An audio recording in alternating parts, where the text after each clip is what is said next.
Welcome, everyone. I'm Tom Landy, the director of the McFarland Center for Religion, Ethics, and Culture at Holy Cross.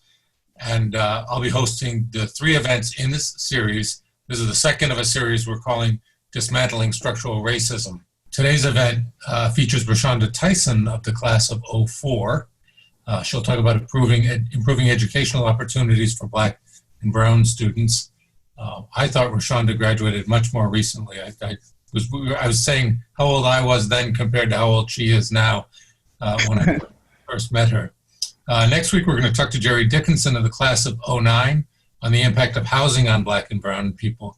And these are 3 remarkable young alumni from Holy Cross that we have tremendous reason to be proud of. 3 who I knew as undergraduate students and have been proud to watch grow up and really accomplish things in the world. If you didn't get a chance to see that in person last week with Malik's conversation or next week's with Jerry's, you'll be happy to know that this and the other conversations are being posted online at the conclusion of the series. So welcome to students from the incoming class of 2024. I know at least some of those are on there, some faculty, staff, and to Rashaunda. And her son, Kanija, is with her probably somewhere in the room and may peek in occasionally. We got to meet him already. I think there are a few times in history when we really get a chance to make real change in the world. Right now, I think we are living in one of those moments. There are real possibilities for change, or they're at least accelerated in the world.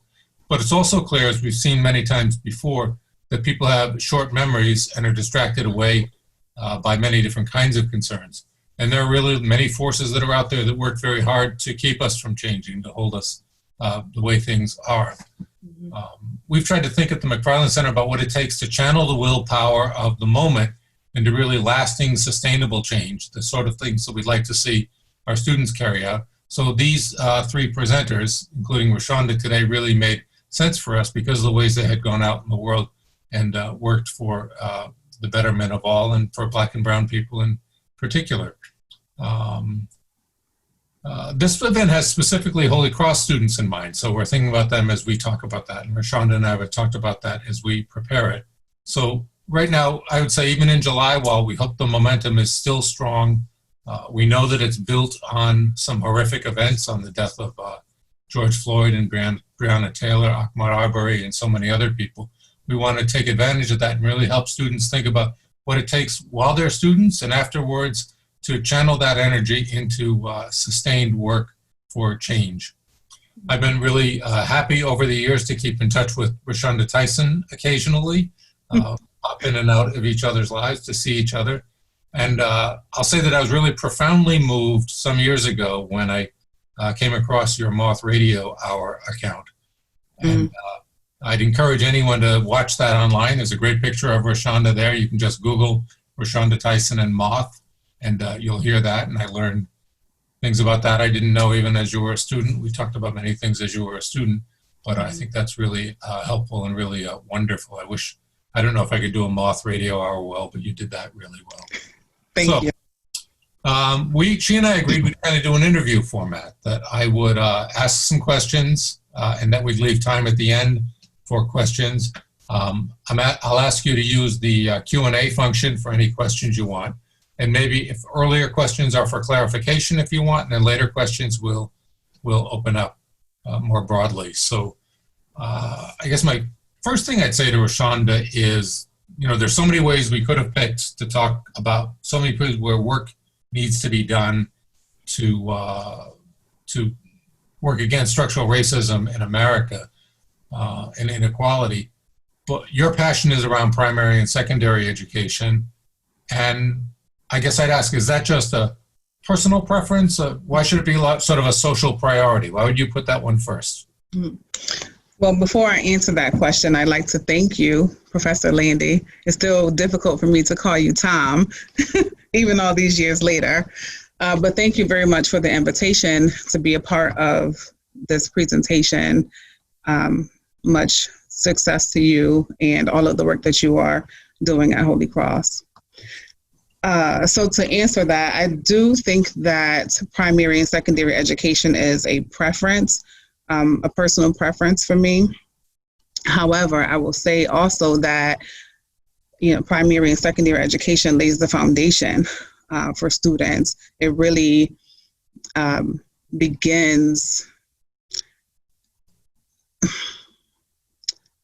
It allows them to build upon whatever it is that students are going to do as they continue to get older and start to, discover who they are and discover what it is that they want to do in the world.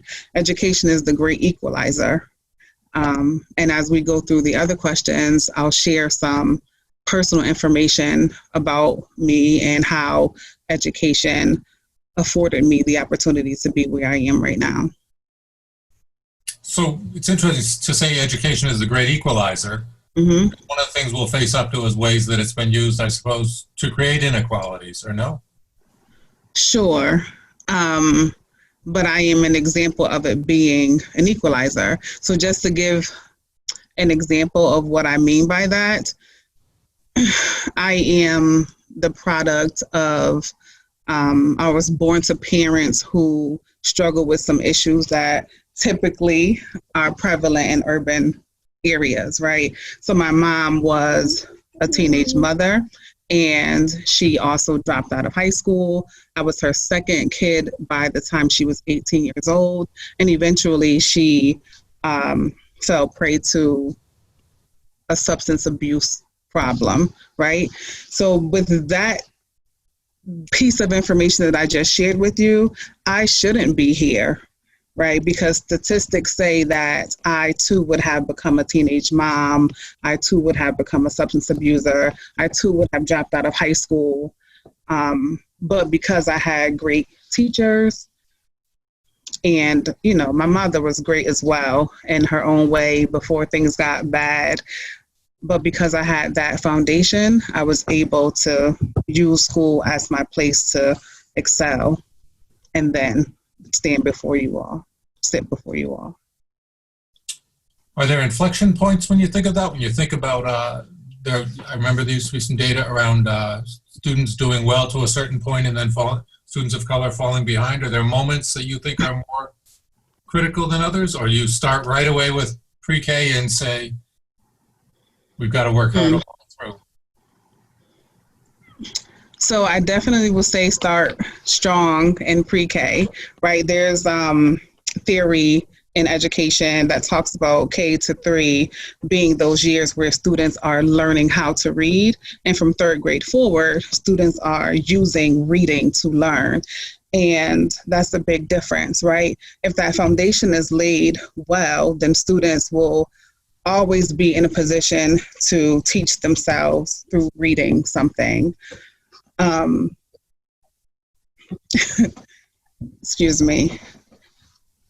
So that just has to be in place, right? I think another pivotal moment comes when students are in high school. So I like to tell my students that their 4 years of high school will dictate the next 4 years, and then those 4 years will dictate the next 4 years and possibly the whole rest of their lives. And I mean that, like, that could happen negatively and positively, right? So just as an example, when I was at Weaver High School here in Hartford, Connecticut, I knew that I needed to do well enough to get some scholarship funds to go to college. So I went into Weaver. I was an honor student there. Thank you, College of the Holy Cross, for honoring need-based financial aid. So, I did well enough to get into Holy Cross, and financially I was taken care of. And those 4 years at Holy Cross, in addition to my 4 in high school, continued to lay the foundation for me to step right into my career and to start teaching. And I've done that for 15 years and just finished my first year as an assistant principal.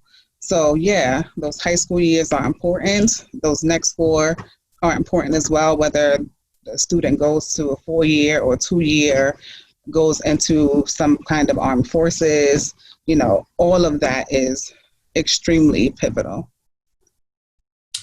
So you grew up in Hartford. I remember you coming to Holy Cross from Hartford, and you went, as you said, you went to Weaver. Yeah. When you look at now and then, the past, what's different for you? What do you see? So drawing on your own experience,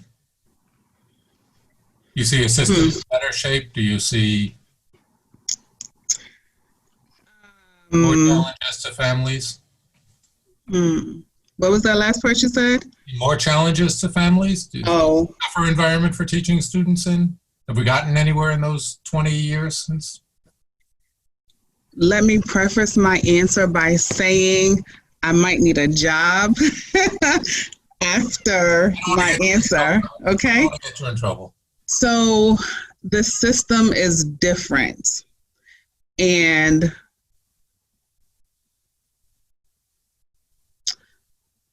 by different, I mean worse. And I'll do my best to try to explain that. So when I was a kid, I went to 5 different elementary schools. My family was transient because of life that was happening, right?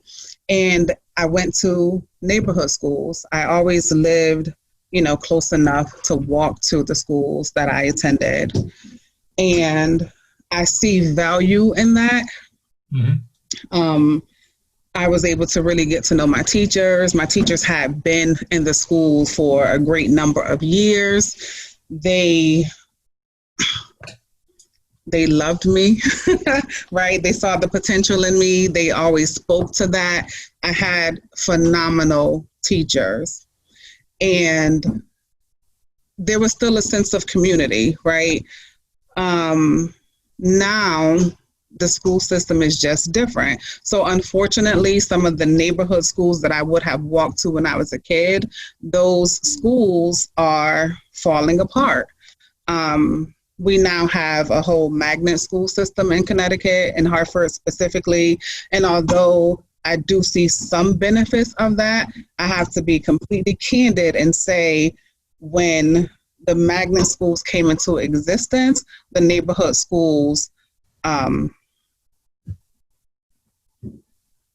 fell, for lack of a better word. And that's unfair. I think that,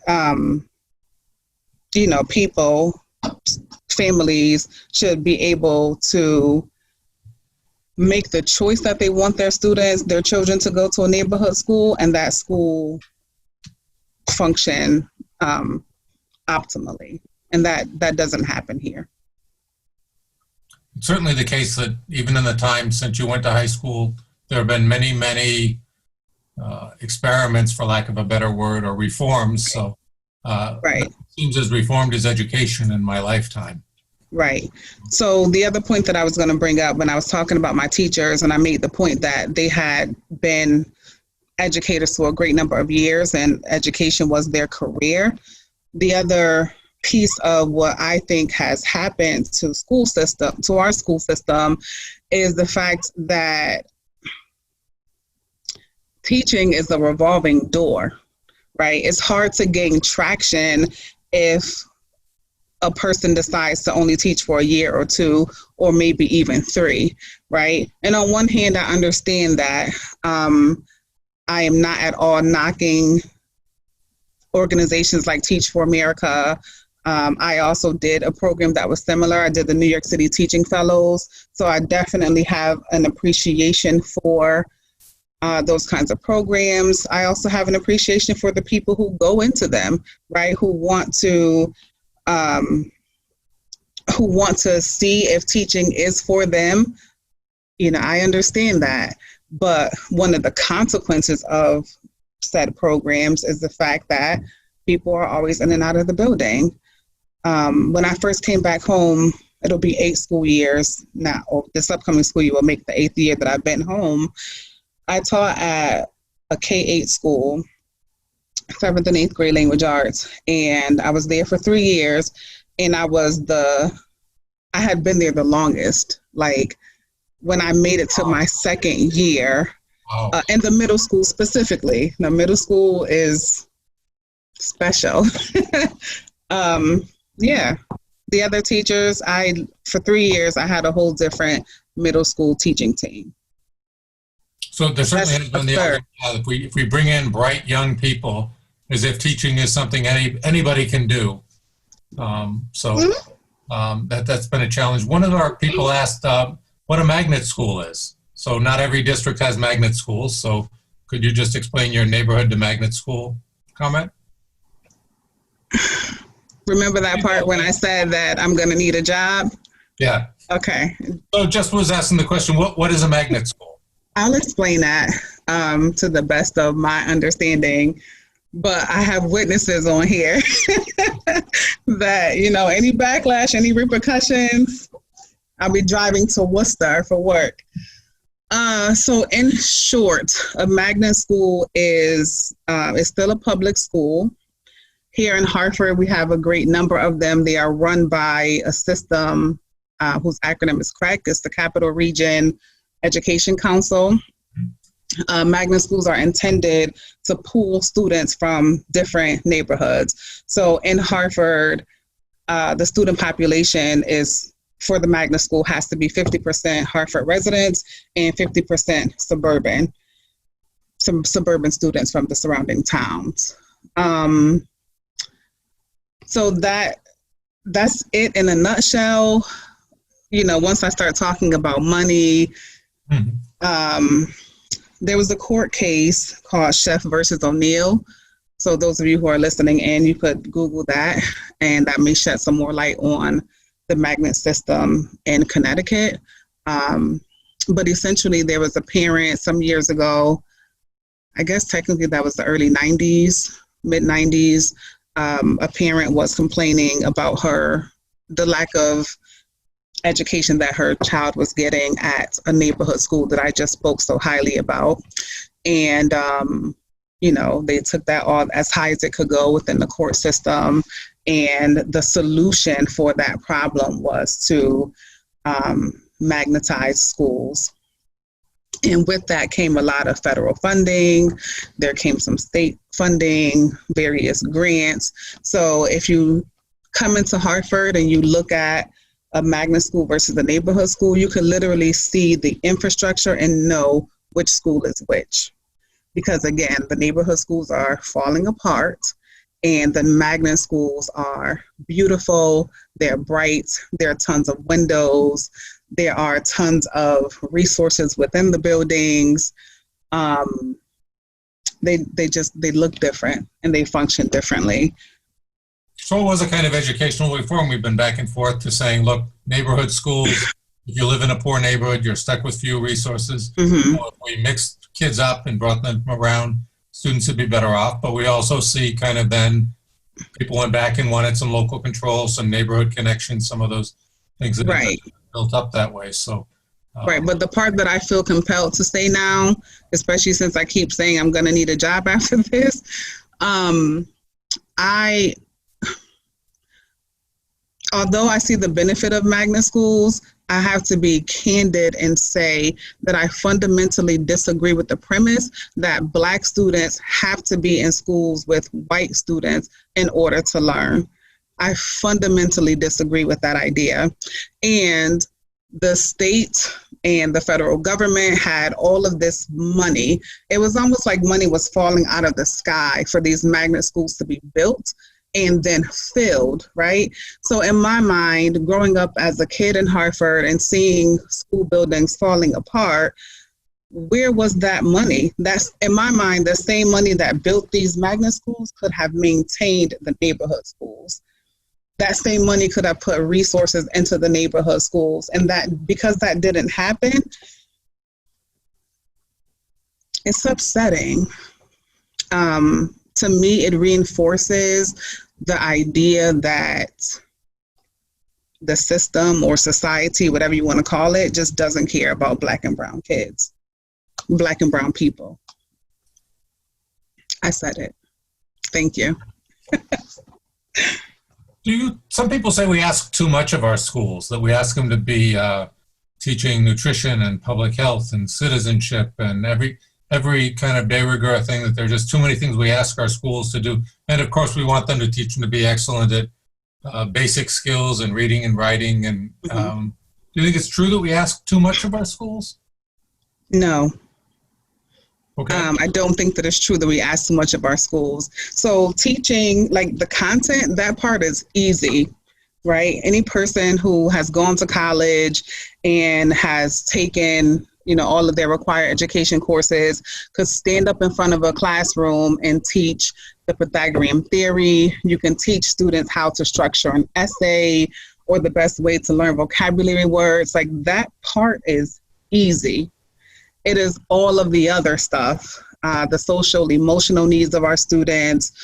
We have kids who come to school and their home lives are in all kinds of shambles. That part is difficult, but that is the call or the calling that is on urban educators. And if anyone is interested in education and only wants to teach content, I would not suggest urban education, because this is not the place for that kind of a person. It's not. How do you, so clearly we should be asking more. Yes. How do you realize that? I mean, there would be, burnout? There's an awful lot to ask of people. Is that one of the reasons why you see mostly so many bright young people in a revolving door? There's tons of burnout, but the burnout happens because the system isn't necessarily supporting the students and the families in the way that would be advantageous for them. So just to give you an example, for a personal example, I just talked about how my family was transient and my mother was a substance abuser and life was just was hectic, right? The first time that I went to the dentist, like Rashaunda Tyson, the first time I went to the dentist, I was in 7th grade and I needed 2 root canals. So when I'm talking about resources for schools and students and families, I mean true wraparound services like a dental office, some kind of clinic or medical assistance. I'm talking about GED courses for families, whatever it is that the neighborhood needs. A food pantry would be helpful as well. A place where students could go to get uniforms. We have students who, Hartford went to uniforms a couple years ago, and we have students who need uniforms. At my specific school, we ask seniors to donate them, so we have a surplus of uniforms for students to get or access when they need it. So our schools, our urban schools, need to be true centers for the community.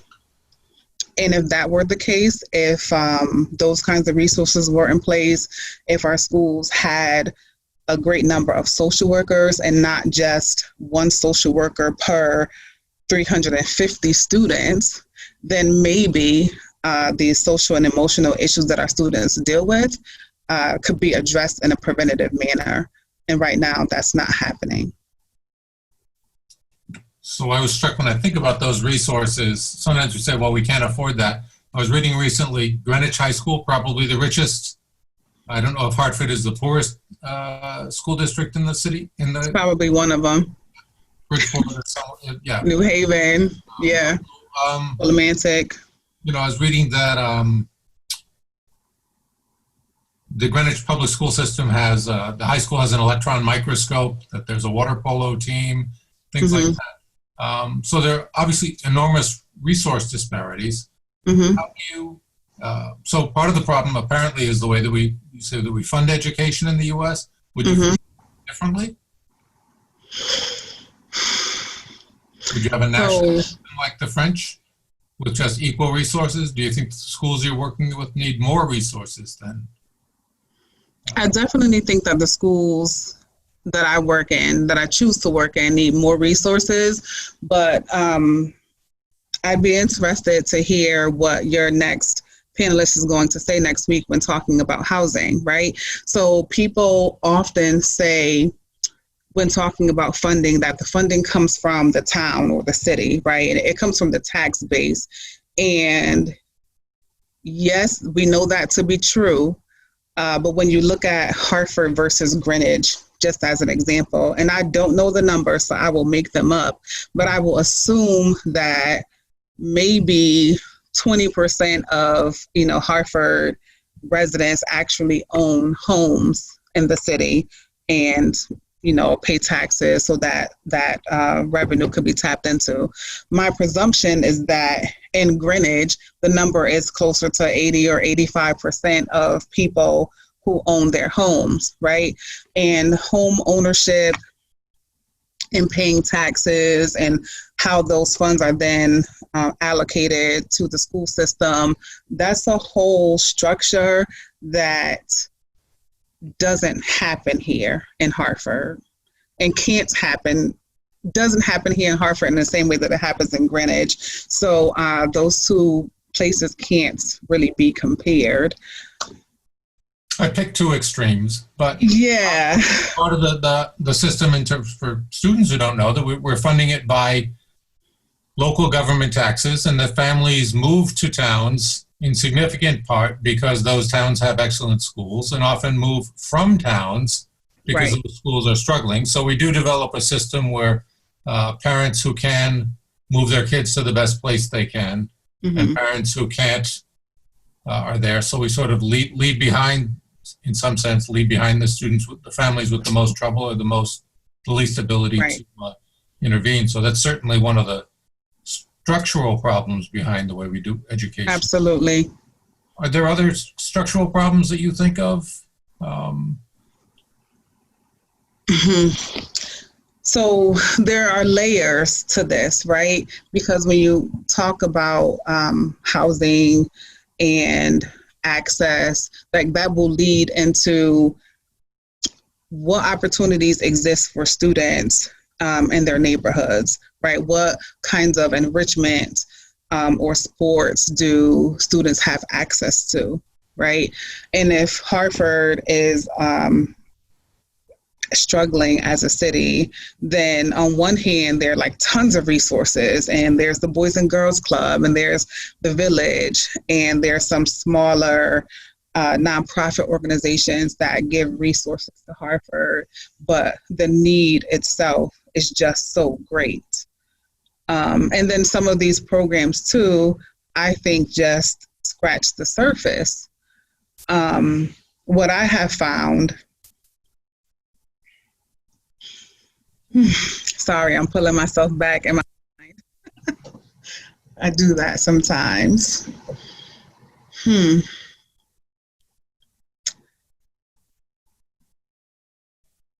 But so we were talking a little bit about what makes it structural, and because you can say, well, in part, can you blame the parents who want the best for their kids and move them from one place to the other? For that's sort of an outcome of individual decisions, but it's also based on the structure of the way we fund education. Right. Kind of structural things, or maybe ask the question: what makes these structural problems? Are they racist problems? Are they racist inequalities deliberately? You said there was unintended consequences?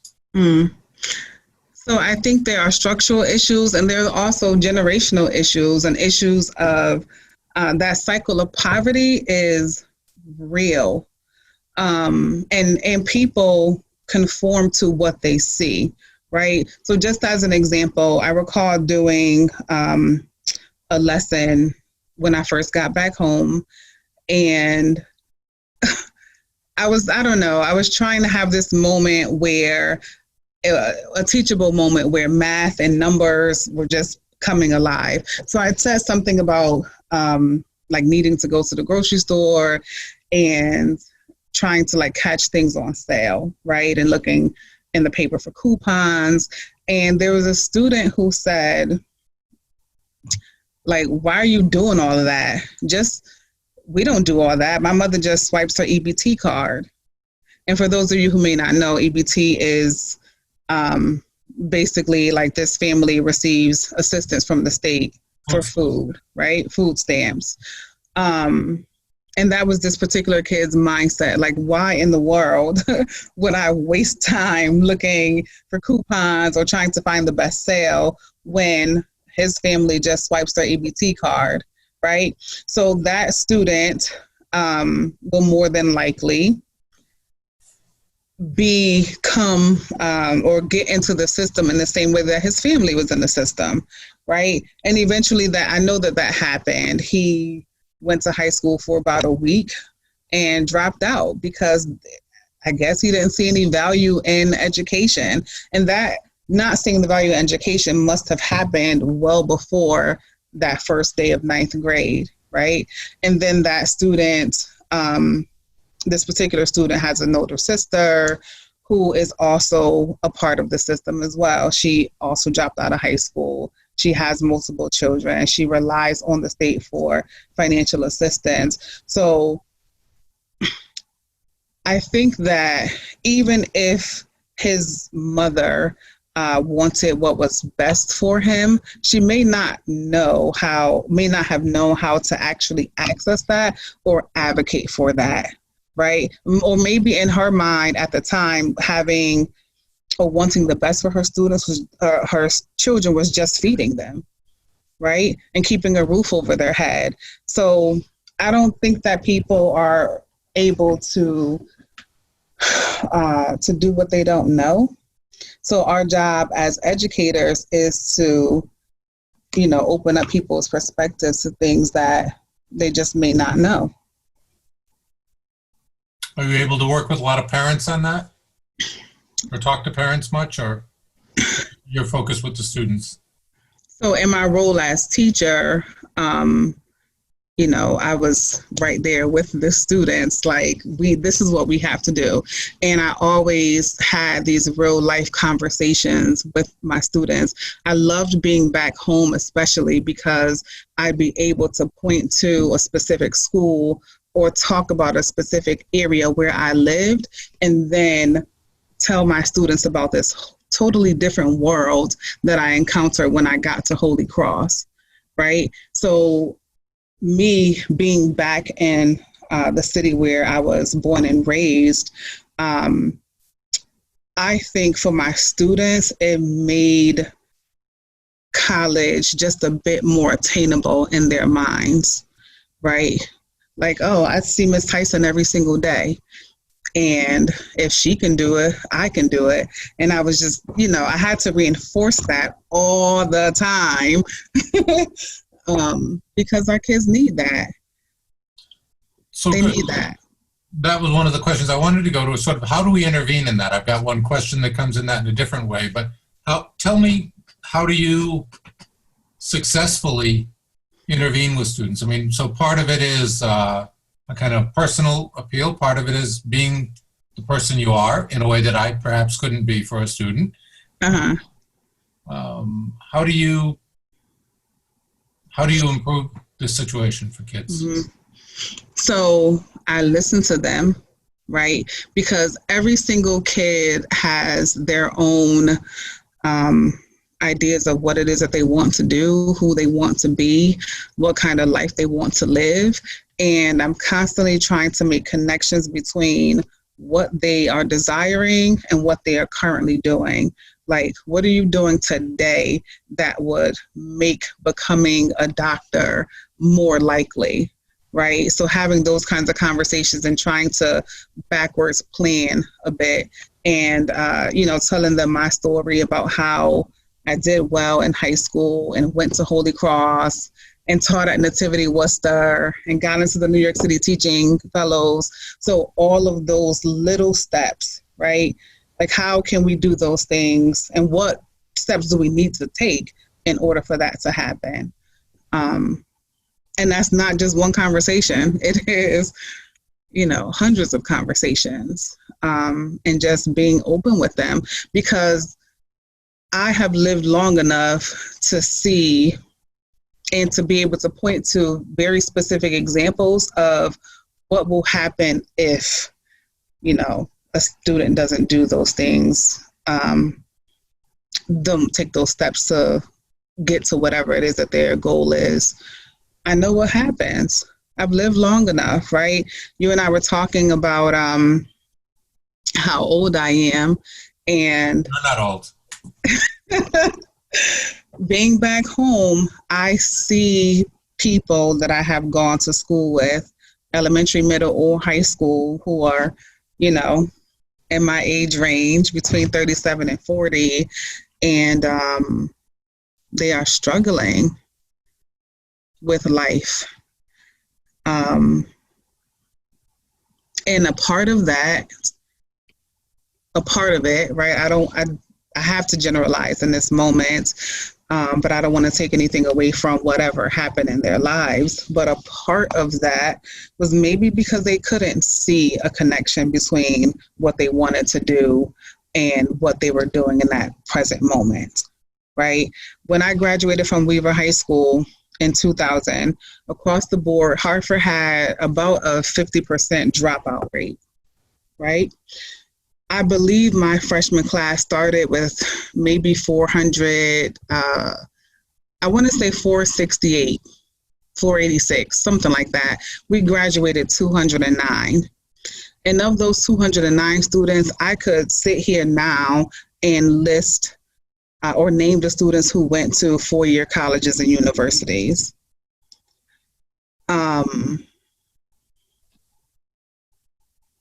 Wow. I shouldn't be able to do that, right? It shouldn't be that easy for me to name. What'd you say? A lot of talent squandered, a lot of people who could have achieved great things in the world. Yes, yes. And a lot of low expectations. Sure. Right? So I can talk, again, I'm very candid about my own experience, but I also have to say, because this is real, that I was tracked. I was always a good student, right? And I was a good student, I guess, because prior to my mother's habit taking over, school was important to her. Education was important to her, right? So I had to go home after school and sit at the kitchen table with my siblings and do my homework. That was just expected. So even though her habit took over in a way where she wasn't monitoring that anymore, the habit had already been built. So we just continued to do that. I went to middle school, took a series of tests. It was determined that I'm smart, capable, articulate, etc. So in high school, I was tracked. I was put into the honors classes, and that helped me, right? That was to my benefit. So I had the teachers who were not burned out, the teachers who really cared about students, the teachers who talked about going to college and what that could mean for my life. I had all those teachers, and then it happened, right? But think about those other students who I was in school with who didn't have those kinds of experiences. And don't make me stand on my soapbox and talk about the athletes, like the football players and the basketball players especially, because that's a whole nother layer of systemic racism. I don't even know what else to call it. Tell me more. Tell you more? Sure. Explain to people how that's the systemic racism. So when I was in high school, 3 of my 4 years, Weaver High School was state champions, okay? There was tons of talent on our football team. The majority of them, though, were able to do whatever it is that they wanted to do. They took the classes that were the easiest so that they can get whatever grade was necessary for them to be eligible to play football. I don't know if anyone had conversations with them about the NCAA clearinghouse, or I don't know if anyone had conversations with them about playing on a college level. So some of them, unfortunately, their glory days were literally spent playing high school football and or basketball, when sports could have been used as the tool or the vehicle to get them into college, right? And if they had played there, great. If not, that's okay too, but they would have at least had access, and I didn't see that. I'm literally thinking of 4 guys that I know from high school who played football and went to college and actually graduated, because that's a whole nother layer, and are, doing some kind of profession right now today. So you've said to me in the past, it's different for girls than it is for boys? Say that again? Different for girls than it is for boys, and where you grew up, that you think Absolutely. It's easier for young women to achieve Yes. better expectations? Yep.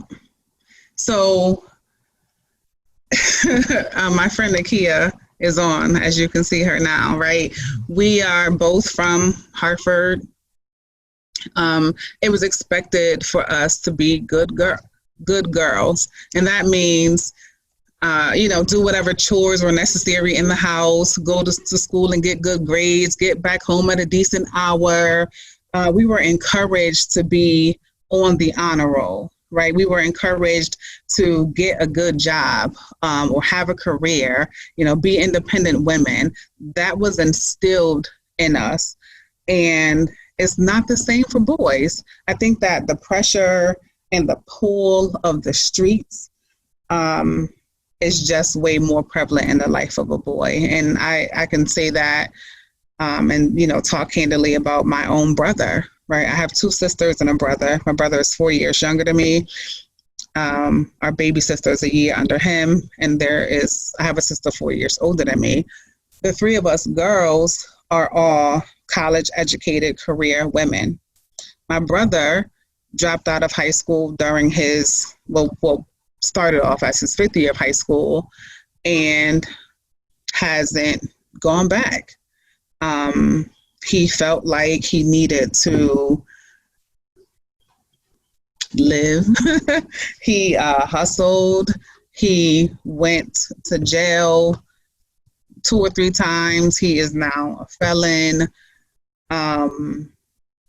Right. But I didn't have those kinds of pressures. Yeah.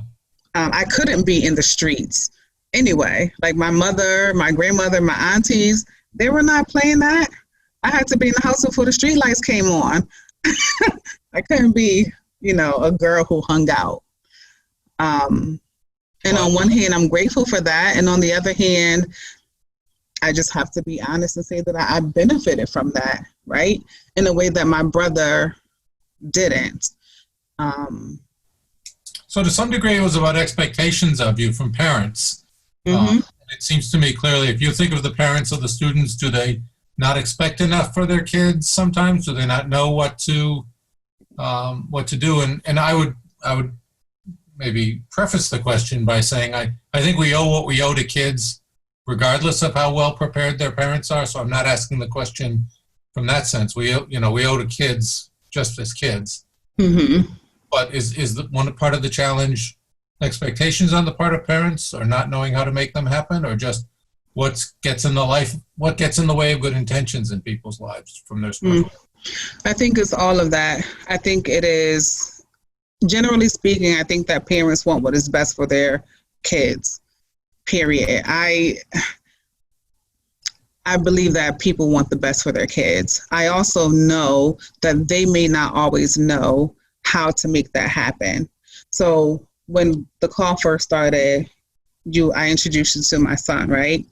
Kanijah is my foster son. Mm-hmm. He's 7 years old. His family moved a bit from St. Thomas to Florida to Virginia to Connecticut. And in all of those movements, Kanijah did not go to kindergarten. And I can tell that because I'm an English teacher, right? I can tell just by the way that he sounds out letters that he didn't go to kindergarten. But his father lied about that. So when he came to Hartford, he was placed in 1st grade. Okay. Kanijah goes through 1st grade and he struggles the entire time. If any of you are education majors or interested in it, there's a reading program called Fontes and Pinnell that levels reading, right? And it's from A to Z. So a student who is reading on level at the end of 1st grade should be reading on level J.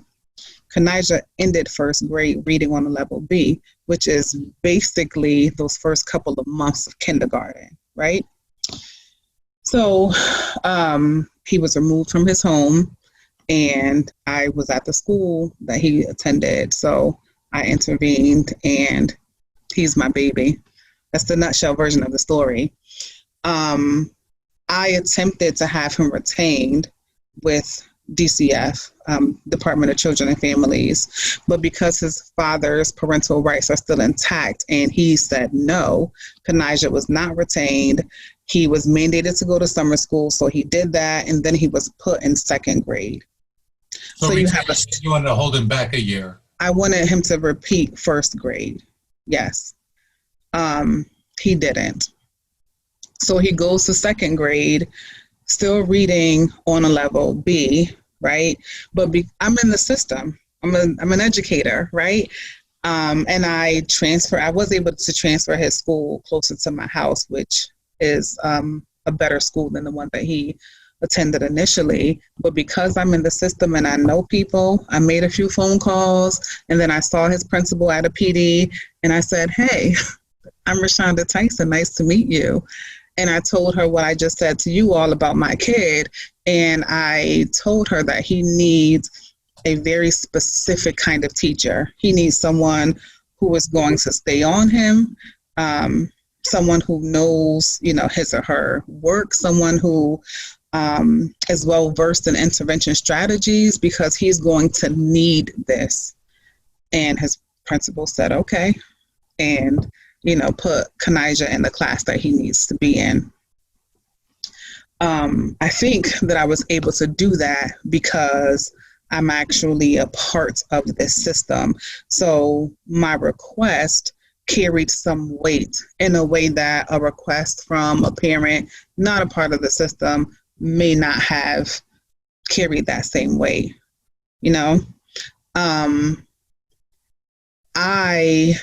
Maybe if I wasn't an educator, or maybe if I worked so much and I didn't have the time to hear him read or to hear him sound out letters, maybe I would not have even known that he had this deficiency. Sure. Maybe if we weren't able to go out to restaurants, because I like going to restaurants, maybe I would not have discovered that. You know how restaurants have those worksheets or whatever, placemats for kids to do different things. He asked me, what's 5 + 2? And I was like, I think you should know that answer. And he's like, I don't know. He didn't know the answer. He went through first grade and didn't know 5 + 2. So I'm like, well, we have fingers. Let's use them. And literally 1, 2, 3, 4, 5, 1, 2, and then he counted them all together. The fact that his mind hadn't yet made the connection between saying or knowing that I have 5 fingers, so I don't even have to count these 5. I could just say 5 and then 6, 7. The fact that he didn't do that, he didn't know that, confirmed for me that he didn't go to kindergarten, right? But he was in second grade at that time, going into second grade at that time. And I'm like, okay, so we're going to go to Mathnasium, and that costs $300 a month for him to get some additional tutoring in math specifically. If I didn't have the money to pay that, so there are all these ifs, ands, layers that may prohibit the average parent prohibit them from getting what their student needs. So we have about 9 or 10 minutes left. Thank you. And I have a couple questions I'll ask. I don't know if anybody wants to add any questions. We had one question I think we've been talking about, and maybe this is where your strength and your real expertise is in sort of intervention as a teacher. There's another question on there about whether in the moment now it's possible to get the policy changes that make those a priority and put them in place. Are you hopeful that there's attention to that? Do you think because it's focused on policing changes and because we're talking about the economy that there will be a chance? And the question is, are there ways for people outside of urban communities to help make that happen?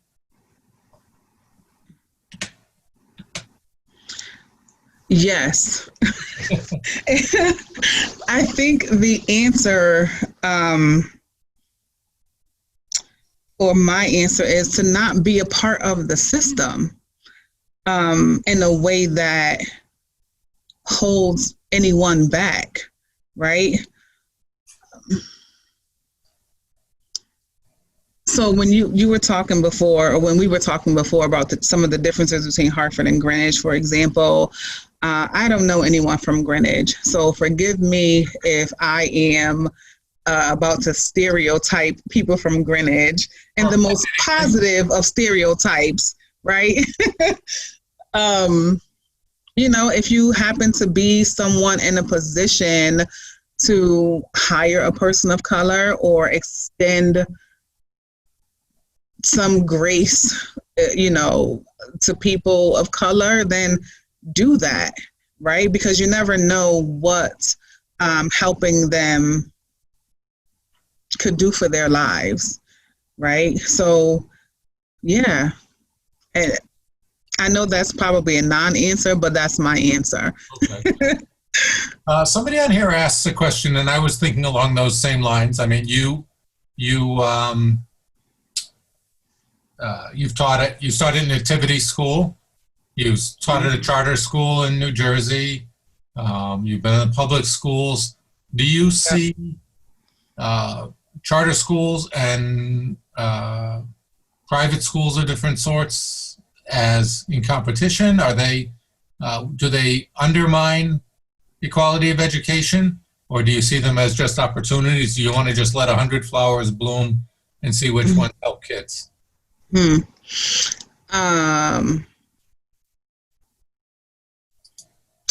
I don't have anything really against charter schools or private schools, especially if they are, giving opportunities to students. I'm all for that. My issue has always been that,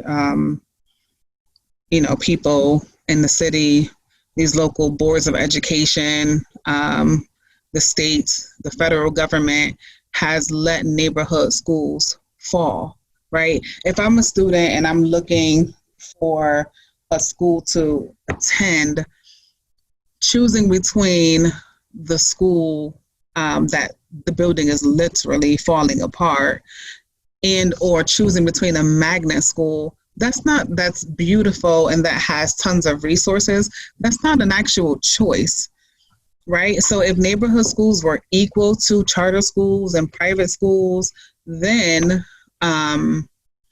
families would really have a choice. So that's what my biggest gripe is. But I stand behind any infrastructure that is going to do their best to educate students. And Nakia asks, could you tell us a little bit about who is allowed to attend the big, pretty functional magnet schools and who can't? Yeah, so it's a lottery system, right? So like I said before, the population of students is supposed to be 50% Hartford resident students and 50% suburban students, but it's a lottery, and that system just changed slightly because now the lottery used to just be random, but families have been put into certain zones based on their zip code. So it's going to be interesting to see how that changes the demographic of my specific school once school starts, if we actually open back up and, all that other jazz. Let me ask you one last question for the students. Yeah. You were back at Holy Cross, or if you had students, this is coming from one of our questioners too, what would you give to students to think about? How would you have them prepare to do the kind of education that you've done and you aspire to? What would you ask them? How would you prepare them now? You have your day-to-day steps for your students to get from point A to their end point. So do you think about your Holy Cross education differently, or what you'd encourage them to do? I would encourage Holy Cross students to be men and women for others, right? That's our motto or mission anyway. So do that in whatever field it is that you go into. And if you choose urban education, my God, hold on to that, be a man or a woman for others, because it's tough. It's rewarding, but it's also exhausting. And I know that what keeps me going, what makes me stay in urban education, is the fact that I'm literally exposing students to things that can change their lives. And that's what keeps me going. Someone did it for me, right? I have this, it's like a postcard in my office that basically says something along the lines of the students who need the most love will show that in the worst ways, right? So if you become an urban educator, there will be times when students do everything to push you away, to prove that you don't actually care about them, you're not really here for them, you don't actually want to see them do well. They are going to challenge you in ways that will make you want to walk away. There have been times when I wanted to walk away. Yeah. The first time a student calls you a bitch to your face and stand there like, yeah, I said it, and what you gonna do about it? I had to remember that even though I was born in the projects and everything in my body wants to, explode right now, I'm a professional. It's okay. She just doesn't know how to regulate her emotions, right? It's a lot of self-talk in the moment. But yeah, come on. We need teachers. We need great people. We need those of you who have that solid A1 Holy Cross education, right? Yeah. So I will encourage any of those students. Rashaunda's easy to find if there, and I suspect you'd be happy to talk to them. I'm really grateful that you've been Absolutely doing the work you're doing. I have you can't see the Q&A, but one of the people just said what I would say, but I'm glad it came from someone else. Thank you for your honesty, your insight, your thoughts and ideas, everything you're doing for students and your families. You are remarkable. So there. Thank you. Thank you, Rashaunda, and thank you for introducing us to Kanija too. My pleasure.